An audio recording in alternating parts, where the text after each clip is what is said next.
On that gray, quiet evening in Oak Haven, Elara Thorne moved through her house with the practiced grace of someone whose life was anchored by routine. She was an archivist by profession, and she treated her home the same way, cataloging the silence, organizing the calm, diligently keeping the memories tucked away in their designated, safe corners. For 6 years, since marrying Arthur Thorne, Elara had perfected this life of containment. The house was solid, but it often felt vast, especially when Arthur, her steady but distant husband, was absorbed by his frequent business travel and consulting firm obligations. His absence left a void, but not an unfamiliar one. Elara had learned to live with emotional space since the passing of her first husband, Marcus, Rhys's father, many years before. Rhys, now 25, was home, living in the attic studio while recovering from a nasty shoulder injury sustained during a volunteer build project. He was usually private, polite to a fault, and held his emotions behind calm, unwavering eyes. Elara, his stepmother, respected the distance, unsure how to bridge the years of politeness that separated them, a legacy of her stepping into his world after his father was gone.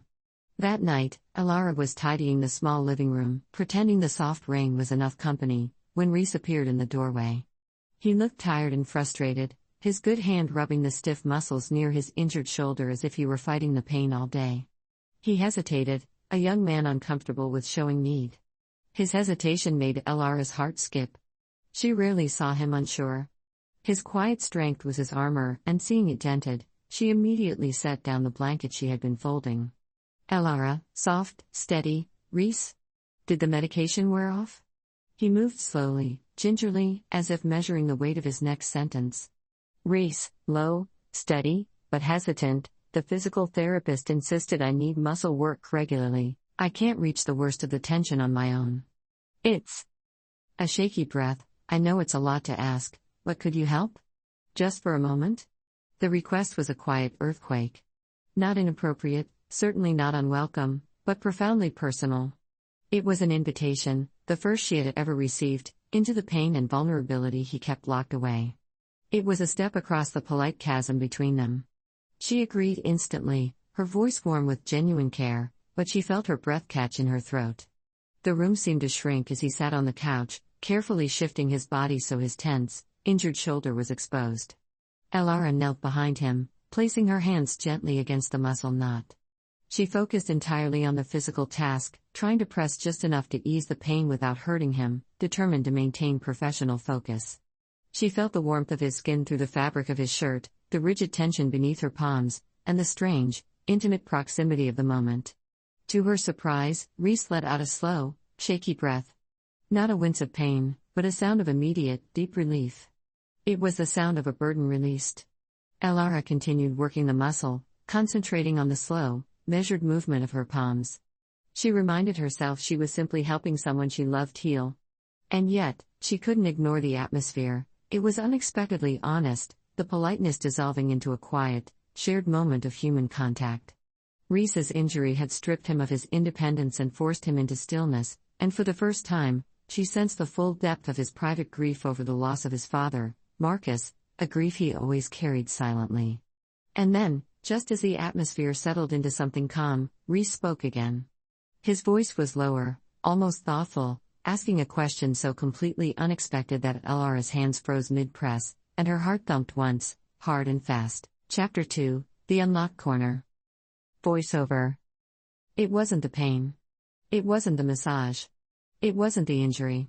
Rhys, low, curious, why did you stop painting, Elara? The question was a direct hit. Painting had been Elara's world, her escape, the one thing that connected her back to the easy, vibrant life she had shared with Marcus. She had packed up her easel and her brushes years ago, locking them away in the attic studio after Marcus's death, believing no one, especially not Rhys, had noticed her retreat. The question hit her like cold air, sharp and quick, tied directly to the grief she had kept buried. She felt her breath catch. She opened her mouth to answer, but nothing came out. The room was suddenly heavy with memories she had forbidden herself to visit. Before she could recover, Rhys continued speaking, his tone soft and entirely sincere. Rhys, I remember watching you at the old dining table, mixing colors. The sunlight would catch the oils. You looked so calm, so alive when you worked on a canvas. And Dad, Marcus, he once said, her art keeps her breathing through the hardest days. Hearing those words she hadn't allowed herself to think about, pulled a flood of suppressed emotion to the surface too fast. She felt unsteady, overwhelmed.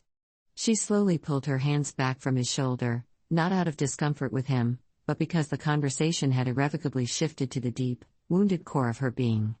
Elara, a whispered admission, I stopped because it hurt too much.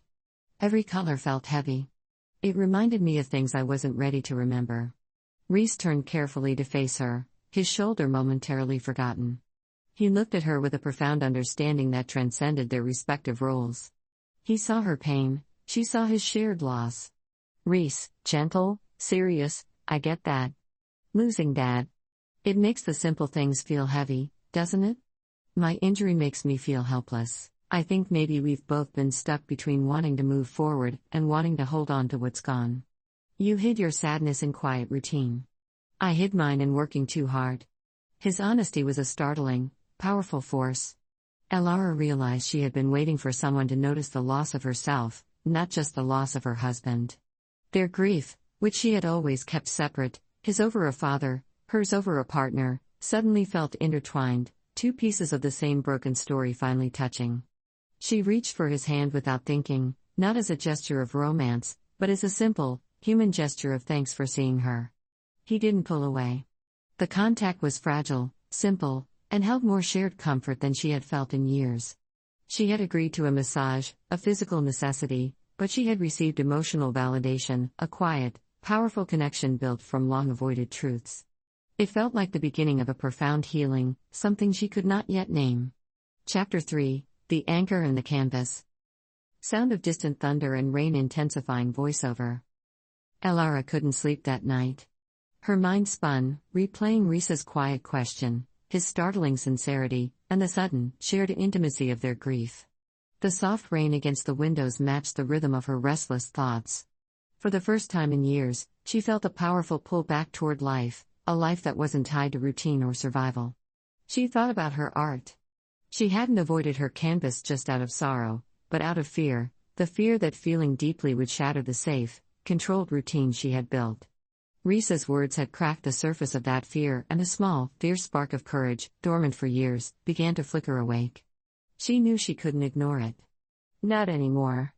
The next morning, the house was charged with a lingering honesty.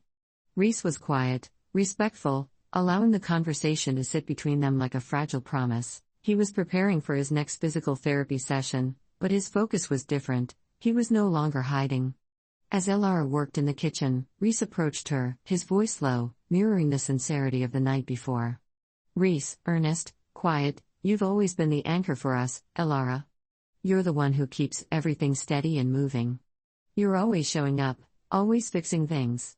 But you have to let someone care for you. He looked around the meticulously clean, quiet house. Rhys, you need to pick up your brushes again. You need to let someone check your lines, like you told me. You need to create something that's just for you. His support was a powerful gift, a mirror reflecting her own need back to her. She realized that the emotional clarity she had given him was now being returned, giving her the permission she needed to step out of her role as caretaker. The path was open, but it was tangled. She felt the powerful, magnetic pull toward her own abandoned creative passion. But as she grappled with this internal struggle, another, external presence appeared in her life. It began subtly, an attentive warmth from their neighbor, Elias. Elias, an architect who lived a few houses down, had always been a casual acquaintance from neighborhood meetings. But over the past few weeks, his presence had grown more significant. He would stop by with small gestures of kindness, freshly baked pastries, an insightful comment about a book she was reading, or simply a warm, patient smile. He asked questions about her day that made her feel seen and appreciated, not as the wife of Arthur, or the stepmother of Rhys, but as Elara. Elias was patient, gentle, and thoughtful, and Elara found herself craving his company. His gentle attention reminded her what it felt like to be admired, to be wanted in a wholesome, caring way, to imagine a future that included companionship, laughter, and warmth after years of solitude. She was pulled in two directions, one toward the profound, grounding emotional intimacy she shared with Rhys, built on shared grief and long-held family secrets, the other toward the gentle, external excitement offered by Elias, which promised a path toward a new kind of future. The tension of these feelings made her restless. One evening, she found herself walking to the back of the house, stopping outside the door to her old art studio. The scent of old oils, faint but distinct, reached her, reminding her of the vibrant woman she used to be. The decision was looming: to remain the anchor in the safe silence, or to break free and reclaim the passionate, messy artist inside. Chapter 4: The Song in the Drizzle. Sound of guitar music, soft and earnest voiceover. The choice was made for her on a Friday evening. Elias appeared at her door, not with a casserole or a book, but with a battered acoustic guitar case and a small, leather-bound notebook tucked under his arm. He looked nervous, the confidence of the successful architect replaced by the vulnerability of the artist. Elias, tentative, shy. Elara. I know this is strange, but I wrote something. I'd be honored if you would listen. Elara's heart jumped, caught off guard by the unexpected intimacy of the request. She felt a rush of warmth and anticipation as she stepped outside to meet him, leaving the familiar, safe interior of the house behind. As she opened the front door fully, Reese walked into the hallway behind her, still favoring his injured shoulder, but watching quietly. He didn't speak, but his soft, supportive smile was a silent encouragement, a reminder that she had earned the right to feel joy, to take risks, to open her heart. Elias began to play, strumming light, careful chords, filled with an earnestness that made him feel like he was speaking directly to her soul. The song was simple, yet powerful, telling a story of stepping forward after a long pause, of finding the courage to move past loss and into light. Elara felt tears prick her eyes as she listened. This small act of vulnerability, of sharing art in its purest form, was the final key she needed. She felt all the tension, the grief, the anxiety that had held her frozen for years, start to unravel. She glanced at Reese, who gave her a small, encouraging nod, and she understood that his silent presence was a profound blessing. He was witnessing her opening herself up again. When Elias's song came to a gentle end, he looked at her, his eyes wide with anticipation. Elara felt a profound sense of release. She could allow herself to feel joy without guilt. She could allow herself to take risks with her heart again. She realized then that the complicated mix of feelings she had experienced wasn't confusion to be solved, but a sign of healing. Reese's support, born of shared grief, had shown her she was worthy of care. Elias's song, born of admiration, offered a path toward building something new. The evening ended with Elias leaving, his smile shy but hopeful, and Elara walked back inside, her heart lighter than it had been in years. She moved down the hall, past Reese, who gave her one final, knowing look, and went straight to the old art studio. She hesitated at the doorway, letting her hand brush the wooden frame, breathing in the scent of old paint. And then, with a deep breath that felt like the first real one she had taken in a long time, she stepped inside. Her eyes fell on a blank canvas that had remained untouched for years. It was white, inviting, and suddenly, terrifying. She set down her coat and began to organize her paints and brushes. Her hands shook slightly as she picked up a brush, dipped it into the color, and touched it to the canvas. The first stroke was hesitant, imperfect, but it felt alive in a way she hadn't felt in years. The colors flowed under her brush, bright, messy, bold, as she allowed her emotions, the grief and the nascent hope, to pour into every line. The act of creating was an affirmation that she could move forward, that she could live, that she could feel. When she finally set down the brush, exhausted but exhilarated, she stepped back. The canvas was imperfect but vibrant. It was hers. The night, started by Reese's question and punctuated by Elias's song, ended with Elara reclaiming her courage, her creativity, and her joy. She understood that healing often comes in quiet, unexpected moments that lead to the biggest transformations, and that life, in all its messy, unpredictable beauty, was waiting for her to take that first brush stroke. End of Part 1. Part 2, The Balance. Chapter 5, The Test of Confidence. Sound of a computer keyboard clicking quickly, followed by the soft, confident tone of a phone ringing voiceover. The house now hummed with a different kind of energy, focused, electric, and quietly optimistic. The fear that had once paralyzed Reese had been channeled into purpose. He had spent the remaining hours of the day, and the entirety of the next morning, finalizing the portfolio they had meticulously redesigned. Elara found him at the kitchen island, tie cinched tightly around his neck, laptop open, practicing his interview cadence in a low, controlled voice. He still possessed a residual nervousness. She saw it in the slight tremor of his hands, the way he occasionally glanced toward the door as if expecting rejection to physically materialize. But now, it was the nervousness of a challenger, not a victim. Reese, to himself, rehearsing, and I believe my approach to human-centered design, specifically addressing the user journey, aligns perfectly with the ethos of your firm, the Labyrinth. Elara sat nearby, sipping tea, acting as a silent, grounding presence. She didn't interrupt, but after Reese finished his run-through, she offered a single, insightful critique. Elara, encouraging, analytical, you're strong on the what and the how, Reese. But don't forget the why. Why this firm? Why does their specific work resonate with the passion you rediscovered? Make them feel that sincerity. That's what sets you apart from the stack of impressive resumes. He absorbed her feedback instantly, rewriting his introductory statement with greater emotional depth. Their collaboration had become seamless, built on a foundation of honesty and trust that transcended the formality of their step relationship. While Reese finalized his preparation, Elara's mind drifted momentarily, drawn by a quiet pull she hadn't felt in years. She checked her phone for the second time in 10 minutes, a silly, girlish habit she thought she had long outgrown. Elias had texted, a simple, non-committal invitation, "Are you free for dinner Friday?" No pressure, just a continuation of the great conversation. The anticipation was a warm, unfamiliar counterpoint to the domestic routine. She recognized the spark she felt, but she consciously grounded it. This wasn't reckless infatuation, it was the quiet, profound appreciation of being truly seen by an attentive, intelligent stranger. It was a lifeline she hadn't known she needed. She was about to craft a thoughtful reply when Reese's desk phone rang, a rare occurrence. Reese looked at the caller ID, his face pale, and he looked at Elara, suddenly losing his professional composure. Reese, muttering, panicked, "Oh, God. It's the Labyrinth. They usually email. What if it's a cancellation?" Elara gave him a calm, steady look, reaching across the island to squeeze his arm firmly. "Elara, breathe. You have rehearsed this moment for 3 days. It's either a confirmation or a logistics call. Take it. You've got this." Reese swallowed, picked up the receiver, and answered with the controlled professionalism they had practiced. Elara watched his face closely, searching for the telltale signs of defeat. Instead, a slow, disbelieving smile began to spread. Reese, on the phone, voice gaining confidence, "Yes, I understand. Next Tuesday at 10 a.m. Yes, I have the address.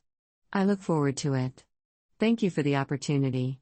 He hung up the phone, and for a long moment, he just stared at the receiver, then let out a whoop of pure, unadulterated relief and victory. Reese, beaming, "I got it. Elara, I got the interview.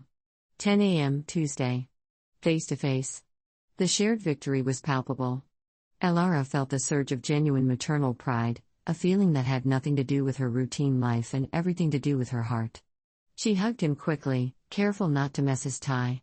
Elara, laughing, "I knew you would. Now, write down everything you remember about that call.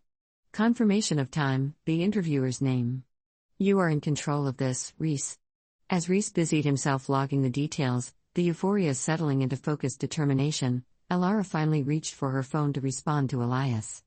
That's when Reese looked up, his new emotional acuity fully engaged. He saw the soft, unguarded smile on her face as she looked at the screen, the slight flush on her cheeks. "Reese, observant, gentle, who is making you smile like that?"